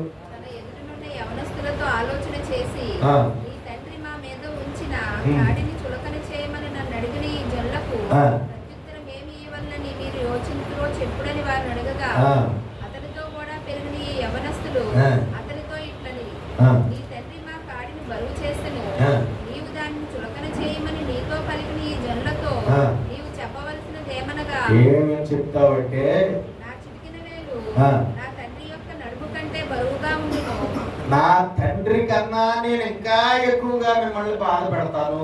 అదని అర్థం. నా తండ్రి బరువైన కాడి మీ మీద మోపెను గాని నేను మీ కాడిని మరింత బరువు చేయను. నేను నా తండ్రి కన్నా ఇంకా ఎక్కువగా మీ మీద మోపిన కాడిని బరువు చేస్తాను. నా తండ్రి మిమ్మును చుబుకులతో దండించను గాని నేను కొరడాలతో మిమ్మును దండించదనని చెప్పుము. నా తండ్రి కన్నా ఇంకా నేను గట్టిగా మిమ్మల్ని బాధ, ఇంకా నొప్పి, ఇంకా బాధ ఎక్కువగా కలిగేలాంటి ఆయుధాలతో కొడతాను. 3వ దినమందు నా యొద్దకు తిరిగి రండని రాజు చెప్పిన ప్రకారము యెరోబామును జనులందరూ 3వ దినమందు రెహబాము వద్దకు రాగా రాజైన రెహబాము పెద్దల ఆలోచనను త్రోసివేసి యవనస్తులు చెప్పిన ప్రకారము వారితో మాట్లాడి వారికి కఠినమైన ప్రత్యుత్తరం ఇచ్చెను. యవనస్తులు చెప్పిన ఆలోచన ఏదైతే ఉందో ఆ ఆలోచననే ఫాలో అయ్యాడు. ఎవరు? ఇప్పుడు మనకి కొన్ని విషయాలలో ఒక ఆలోచన కావాలి. ఆ ఆలోచన మనకి కరెక్ట్గా మ్యాచ్ అయ్యే ఆలోచన, లేదంటే కరెక్ట్గా మనకు ఉపయోగపడే ఆలోచన, ఆ కరెక్ట్గా మనకి సరిపోయే ఆలోచన ఒకరిచ్చారు. మనకి మ్యాచ్ అవ్వలేని ఆలోచన, సరిపోని ఆలోచన, మనకి నష్టం కలిగే ఆలోచన, మనకి సూట్ అయ్యే ఆలోచన కాని ఆలోచన ఇంకొకటి ఇచ్చారు. అప్పుడు దేన్ని స్వీకరించాలి, దేన్ని త్రోసివేయాలి? మనం మంచి ఆలోచన ఏదైతే ఉందో దాన్ని స్వీకరించాలి, చెడ్డ ఆలోచన ఏదైతే ఉందో దాన్ని మనము త్రోసివేయాలి. మనకి మేలుకరమైన ఆలోచన ఏదైతే ఉందో దాన్ని స్వీకరించాలి. మనకు కీడును కలగజేసే ఆలోచన ఏదైతే ఉందో దాన్ని మనం ఏం చేయాలండి? త్రోసివేయాలి. కానీ రెహబాము ఏం చేశాడు? మంచి ఆలోచనను త్రోసివేసి చెడ్డ ఆలోచనను స్వీకరించి వాళ్ళకి చెప్పాడు. ఇప్పుడు ఆ యవనస్తులు చెప్పినట్లుగా వాళ్ళకి చెప్తే వాళ్ళు ఏమంటారు? ఇంకా ఎక్కువగా మా మీద నీవు గాడి మోపితే నువ్వు మాకు అక్కర్లేదు, నువ్వు మా మీద రాజుగా ఉండడానికి మేము ఒప్పుకోము, నువ్వు మమ్మల్ని ఏలడానికి మేము ఒప్పుకోము, కాబట్టి నువ్వు మాకు అక్కర్లేదు అని పోతారు. అదే కదా జరిగింది. కాబట్టి మనలో వివేచన అనేది పనిచేయాలి, జ్ఞానం అనేది పనిచేయాలి, తెలివి అనేది పనిచేయాలి. ఏది మంచిదో ఏది చెడ్డదో మనము గుర్తించాలి అంటే మనలో ఏది పని చేయాలి? తెలివి, జ్ఞానము, వివేచన అనేది పనిచేయాలి. ఆ తెలివి, జ్ఞానము, వివేచన అనేవి మనకి ఎక్కడి నుంచి దొరుకుతాయి? దేవుడి దగ్గర నుంచే దొరుకుతాయి. దేవుడే ఆ తెలివిని, జ్ఞానాన్ని, వివేచనను మనకి దేవుడు అనుగ్రహించే దేవుడుగా ఉన్నాడు. ఆ వివేచన లేకే చాలా మంది నశించిపోతున్నారు క్రైస్తవులు. ఆ జ్ఞానం లేకే చాలా మంది కష్టాలు పాలవుతున్నారు. ఆ తెలివి లేకే చాలా మంది ఏమవుతున్నారు? బుద్ధి, జ్ఞానము, సర్వ సంపదలు యెహోవా యందు గుప్తములై ఉన్నవి అని రాయబడింది దేవుని వాక్యం. కాబట్టి మనకి జ్ఞానము కావాలి. మన ముందు ఉన్న వాటిలో మంచిదేదో చెడ్డదేదో మనకి తేటగా తెలియాలి. కొన్ని వస్తువులు ఉన్నాయనుకోండి, కళ్ళతో చూసి మంచిదేదో చెడ్డదేదో చూసి దేని స్వీకరిస్తాం, దేని కొనుక్కుంటాం? మంచిదాన్ని కొనుక్కుంటాం, చెడ్డదాన్ని వదిలేస్తాం. కానీ అక్కడ ఆలోచన, అక్కడ సలహా, అక్కడ నిర్ణయం, అక్కడ చెప్పినటువంటి ఆ మాట మంచిదో కాదు తెలియాలంటే ఏది పని చేయాలి? లోపల దేవుని యొక్క వివేచన జ్ఞానము పనిచేయాలి, దేవుని యొక్క ఆత్మ పని చేయాలి, దేవుని యొక్క బుద్ధి పని చేయాలి, దేవుని యొక్క తెలివి పని చేయాలి. వీళ్ళు అవి లేకపోవడం వల్ల మంచి సలహాను మంచి ఆలోచనను త్రోసివేశాడు. ఆ బుద్ధి, ఆ జ్ఞానము, వివేచన, వివేకము ఇవేవి లేకపోవడం వల్ల చెడ్డ ఆలోచన ఏదైతే ఉందో దాన్ని ఏం చేశాడండి? స్వీకరించాడు. వయసులో పెద్దవాళ్ళు మంచి ఆలోచన ఇస్తారా? వయసులో చిన్నవాళ్ళు మంచి ఆలోచన ఇస్తారా? వయసులో పెద్దవాళ్ళే మంచి ఆలోచనలు ఇవ్వగలుగుతారు. ఎందుకంటే అనుభవపూర్వకంగా వాళ్ళు ఇస్తారు. ఆల్రెడీ అందులో నుంచి వాళ్ళు వెళ్ళిన వారే కాబట్టి, ఆ వయసులోంచి వెళ్ళిన వారే, ఆ అనుభవాల్లోంచి వెళ్ళిన వారే, ఆ కథంతా వాళ్ళ జీవితంలో జరిగినవి కాబట్టి మనకి మంచి ఆలోచన ఎవరు కలుగుతారు? కాబట్టి మనం తెలుసుకోవాలి. కానీ ఈయన రెహబాం ఏం చేశాడు? పెద్దల ఆలోచనను త్రోసివేసి తన ఫ్రెండ్స్ ఆలోచనను ఏం చేశాడండి? స్వీకరించాడు. అందుకనే వాక్యంలో రాయబడింది, మనము ఎవరిని నమ్మడానికి వీల్లేదు, స్నేహితులు నమ్మడానికి వీల్లేదు. ముఖ్య స్నేహితులు ఎవరైతే ఉంటారో వాళ్ళని కూడా నమ్మడానికి వీల్లేదు. ఎందుకంటే అందరూ తంత్రగుట్టి అయి ఏం చేస్తున్నారు? మన కొంప ముంచుతున్నారు. ఇప్పుడు రెహబాము కొంప ముంచింది ఎవరు? ఎవరండి? వాళ్ళ స్నేహితులే. దేవునికి స్తోత్రం కలుగుగా. రెహబాము కొంప ముంచింది ఎవరండి? వాళ్ళ స్నేహితులు. దేవునికి స్తోత్రం కలుగుగా. హల్లెలూయా. కాబట్టి మనం తెలుసుకోవాల్సింది ఏంటంటే చాలా జాగ్రత్తగా వివేచనగా వివేకంగా మనం ఏం చేయాలండి? ప్రవర్తించాలి. తర్వాత చదవండి. చెప్పారు, యవనస్తులు చెప్పిన ఆలోచన చెప్పాడు. అప్పుడు వాళ్ళు ఏమన్నారు? వారికి కఠినమైన ప్రత్యుత్తరం ఇచ్చెను. ఎట్లనగా, నా తండ్రి నీ కాడిని బరువు చేసెను, నేను దాన్ని మరింత బరువు చేయుదును. నా తండ్రి మిమ్మల్ని చముకులతో దండించును, నేను మిమ్మల్ని కొరడాలతో దండించదనని చెప్పాను. యెహోవా షిలోనీయుడైన అహీయా ద్వారా నెబాతు కుమారుడైన యెరోబాముతో సెలవిచ్చిన తన మాటను స్థిరపరచునట్లు దేవుని నిర్ణయ ప్రకారము జనులు చేసిన మనవి రాజు ఆలకించకపోయాడు. అదండి నాకు చెప్పాను కదా, అతి ప్రధానమైన కారణం ఏంటి అంటే ఇప్పుడు మనం చదివాం కదా, అది మరోసారి చదవండి. షిలోనీయుడైన అహీయా అనే ఒక ప్రవక్త, ఒక దేవుని యొక్క సేవకుడు ద్వారా అతని ముందే తెలియపరిచాడు.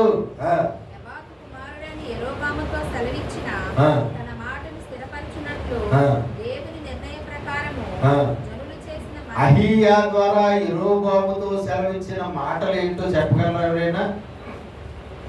అహీయా ద్వారా యెరోబాముతో దేవుడు చెప్పిన మాటలు.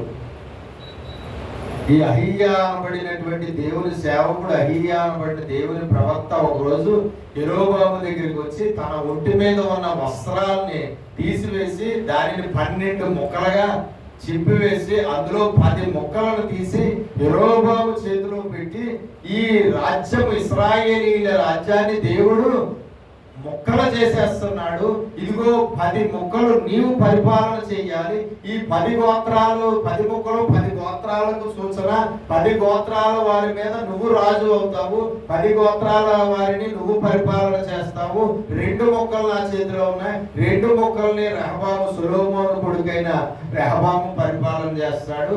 2 గోత్రాలు వారి మీద, దావీదు వంశస్థులు 2 గోత్రాల వారిని పరిపాలన చేస్తారు, మిగతా 10 గోత్రాల వారిని నువ్వు పరిపాలన చేయాలి. దేవుడు వారి మీద నిన్ను మహారాజుగా నియమించుచున్నాడు అని అహీయా అనే ప్రవక్త వచ్చి ఒక రోజు ఈ విధంగా చేసి చెప్తాడు.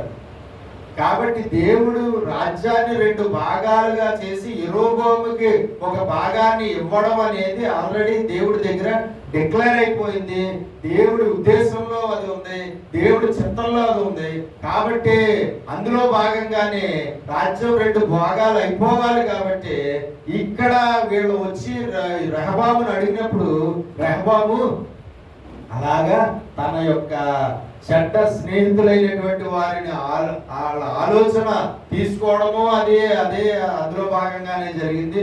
వాళ్ళు చెప్పిన ఆలోచన స్వీకరించి ఆ ఆలోచనను యెరోబాముకి అలాగే ఇశ్రాయేలీయుల పెద్దలకి కూడా చెప్పడం కూడా అందులో భాగంగానే జరిగింది. కాబట్టి దేవుడి నిర్ణయ ప్రకారంగానే 2 భాగాలు అవ్వడంలో భాగంగానే ఇది జరిగిందట.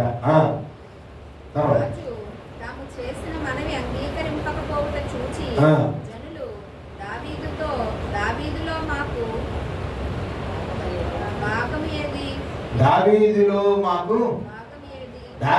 మాకు భాగం ఏదంటే దావీదు గోత్రమైనటువంటి యూదా గోత్రము, దావీదు గోత్రం వారైన యూదా గోత్రానికి చాలా మంచి ఫెలోషిప్ సహవాసము కలిగి ఉండి స్నేహాన్ని కలిగి ఉండి మంచి బంధాన్ని కొనసాగిస్తున్న బెన్యామీను గోత్రం వారు ఈ 2 గోత్రాల వారితో మాకు భాగము లేదు.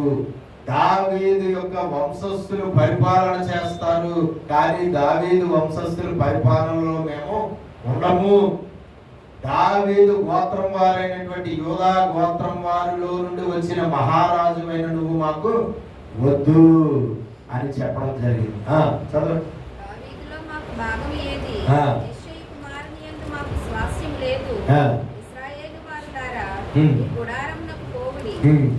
దావీదు నీ సంతతి వారిని నీవే చూచుకొనుమని. దావీదు సంతతి వారిని అంటే యూదా గోత్రం వారిని నువ్వే చూసుకో, అంటే వారి నువ్వే పరిపాలన చేసుకో, వారి మీద నువ్వే రాజుగా ఉండు.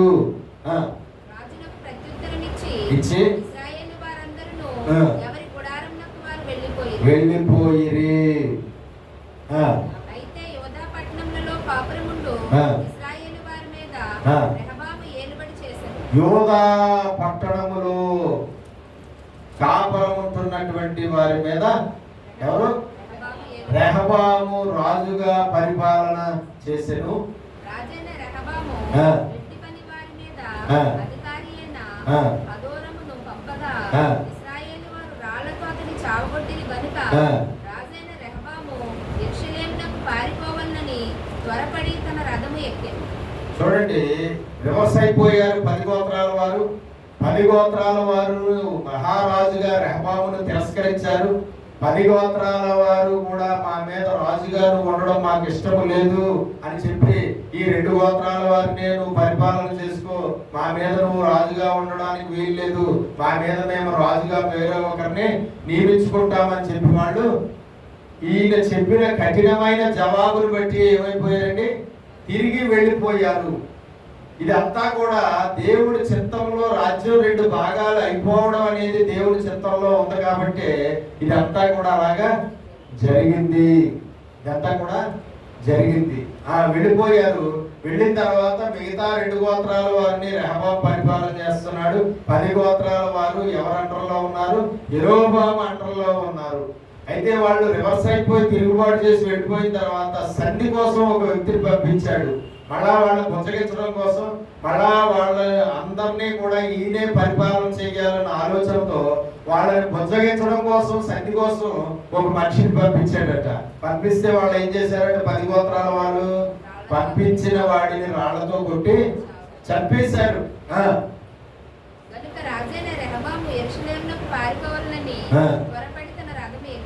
యెరూషలేమునకు పారిపోవాలని ఆయన్ని కూడా చంపేస్తారేమో అని, ఆయన్ని కూడా రాళ్లతో కొట్టి చంపేస్తారేమో అన్న భయంతో రెహబాము ఏం చేశాడట? యెరూషలేమునకు రథం మీద పారిపోయి వచ్చేసాడు. ఇశ్రాయేలు వారు ఇప్పటికి దావీదు సంతతి వారి మీద తిరుగుబాటు చేసి నేటి వరకును వారికి లోబడక ఉన్నారు.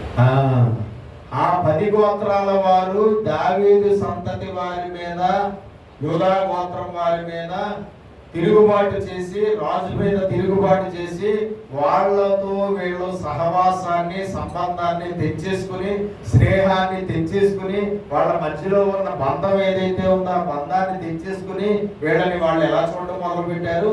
శత్రువులుగా చూడడం మొదలుపెట్టి వీళ్ళ మీద వాళ్ళు ఏం చేశారట? తిరుగుబాటు చేసిరి. తిరుగుబాటు. ఒక్కోసారి కొన్ని ఆలోచనలను, లేదంటే మన సొంత ఆలోచనలు, లేదంటే మనుషుల ఆలోచనలు, లేదంటే దుష్టుల ఆలోచనలు, మొత్తానికి ఏదో ఒక ఆలోచనలు మనం తీసేసుకుని అది మంచో చెడో తెలుసుకోకుండా అజ్ఞానంతో అడుగులు వేసేసి ఆ ఆలోచనను ఫాలో అయిపోయి ముందుకెళ్ళిపోయి గొప్ప కొల్లేరు చేసేసుకుని తర్వాత మళ్ళా దాన్ని సరిదిద్దుకోవాలి అని ప్రయత్నం చేసిన ఆ ప్రయత్నం ఫలించదు. ఆ ప్రయత్నం ఏముందండి? ఫలించదు. తర్వాత అయ్యో తప్పు చేశాను, తర్వాత అయ్యో తప్పుడు ఆలోచన స్వీకరించాను, తర్వాత అయ్యో తప్పు మార్గంలో ప్రయాణం చేశాను, తర్వాత అయ్యో నేను చాలా పొరపాటు చేశాను అని చెప్పి తర్వాత మనకు బుద్ధి వచ్చి మళ్ళా తర్వాత మనము ఆ సమస్యను పరిష్కరించుకోవడానికి మనం చేసే ప్రయత్నాలు తర్వాత ఏమవు? ఫలించవు. మనం ఏ రూపంగా ప్రయత్నం చేసినా ఆ ప్రయత్నం ఏమవుదండి? ఫలించదు. ఆ ప్రయత్నం తిరిగి రివర్స్ అయిపోతుంది. ఫస్టే చూసుకోవాలి తప్ప అంతా అయిపోయిన తర్వాత మనం ఏమీ చేయలేము. జరగకూడదు జరిగిపోయిన తర్వాత మనం ఏమీ చేయలేము. జరగకూడదు జరగకుండా ఉండేలాగానే చూసుకోవాలి తప్ప అంతా జరిగిపోయిన తర్వాత అయ్యో అని బాధపడడం తప్ప, గుయ్యో ముర్రో అని ఏడవడం తప్ప ప్రయోజనం ఏమీ ఉండదు. ఒక్కోసారి సరిదిద్దుకోవడానికి అవకాశం కూడా ఇవ్వడు దేవుడు. ఒక్కోసారి సమస్యను పరిష్కరించుకుందామంటే కుదరదు. ఒక్కోసారి ఇప్పుడు కరెక్ట్ రూట్ లో వెళ్దాం అనుకుని ప్రయత్నం చేసినా కరెక్ట్ రూట్ లో వెళ్ళడానికి అవకాశం ఉండదు. ఒక్కోసారి జరగవలసిన కీడు, జరగకూడని కీడు జరిగిపోతుంది. చెయ్యకూడని అపరాధం చేసేస్తాము. రాకూడని సమస్య వచ్చేసింది, రాకూడని శోధన వచ్చేసింది, రాకూడని కోపం వచ్చేసింది, రాకూడని పగ పెరిగిపోయింది, రాకూడని అంతా జరిగిపోయింది. ఇంకా తర్వాత నువ్వు ఎంత పుచ్చగించినా కుదరకపోవచ్చు, ఎంత మంచి మాటలు చెప్పినా కుదరకపోవచ్చు, ఎంత మంచి దేవుని మాటలు చెప్పినా కుదరకపోవచ్చు, ఎంత మంచి దేవుని సేవకుడి ద్వారా మాటలు చెప్పించినా కుదరకపోవచ్చు, ఎన్ని రకాల ప్రయత్నాలు చేసినా కుదరకపోవచ్చు, ఎంత దేవుడికి ప్రార్థన చేసినా కుదరకపోవచ్చు. అడుగులు వేసేటప్పుడే ఆచితూచి అడుగులు వేయాలి తప్ప వేయకూడని అడుగులు వేసేసిన తర్వాత ఊబిలో కూరుకుపోయిన తర్వాత బయటికి వద్దామంటే అది జరిగే పని కాదు. ముందే చూసుకోవాలి తప్ప తర్వాత చూసుకుందామంటే కుదరకపోవచ్చు. ఒకసారి తర్వాత పరిష్కరించుకుందామంటే కుదరకపోవచ్చు, తర్వాత సరిదిద్దుకుందామంటే కుదరకపోవచ్చు, తర్వాత అందులోంచి బయటికి వద్దామంటే కుదరకపోవచ్చు. కాబట్టి చాలా జాగ్రత్తగా మనము దేవుడి యొక్క సహాయంతో, దేవుడిచ్చిన జ్ఞానంతో, మన యొక్క ఆయుధమైన ప్రార్థనతో మనము దేవుడి దగ్గర కనిపెట్టి దేవుడి ఆలోచనలు తీసుకుని దేవుడి దగ్గర విచారణ చేసి దేవుడి చిత్తాన్ని చాలా స్పష్టంగా తెలుసుకుని ఆ చిత్త ప్రకారంగా అడుగులు వేస్తే మనకి ఎప్పుడూ క్షేమమే కలుగుతుంది. ఆ చిత్త ప్రకారంగా దేవుని ఆలోచనతో ముందుకెళ్తే ఆశీర్వాదమే దొరుకుతుంది. ఆ చిత్త ప్రకారంగా దేవుని ఆలోచనతో ముందుకెళ్తే అద్భుతాలు జరుగుతాయి, మేలు జరుగుతుంది, ఆశీర్వాదాలు దొరుకుతాయి, గొప్ప క్షేమాలను మనము చూస్తాము, గొప్ప ఆనందాన్ని అనుభవించేలాగా అక్కడ నీకు కార్యం జరుగుతుంది. కానీ చాలా మంది క్రైస్తవులు ఇలాగా ఉండరు. వాళ్ళని నమ్ముకునే క్రైస్తవులు చాలా మంది ఉంటారు. వాళ్ళు ఇతరులను, మనుషుల్ని నమ్మే క్రైస్తవులు చాలా మంది ఉంటారు. దేవుని ఆలోచనలను వాళ్ళు కనిపెట్టడం కానీ, స్వీకరించడం కానీ, అడగడం కానీ, తెలుసుకోవడం కానీ ఏమీ చేయరు. మనుషులు వాళ్ళ మైండ్, లేదంటే వేరే మనుషుల మైండ్, ఆ మైండ్లోంచి వచ్చిన ఆలోచన అదే కరెక్టు, ఇదే రైటు, ఇదే కరెక్ట్గా మంచిది అని అనుకుని అలాగా ముందుకెళ్ళిపోయి తర్వాత అనుభవించకూడని పరిస్థితులు అనుభవిస్తున్నటువంటి వారు ఎందరో ఉంటున్నారు. క్రైస్తవులు అనుభవించే శ్రమలకు, శోధనలకు, కష్టాలకు, ఇరుకులకు, ఇబ్బందులకు ఒక చాలా ప్రధానమైన కారణం కూడా ఇదే.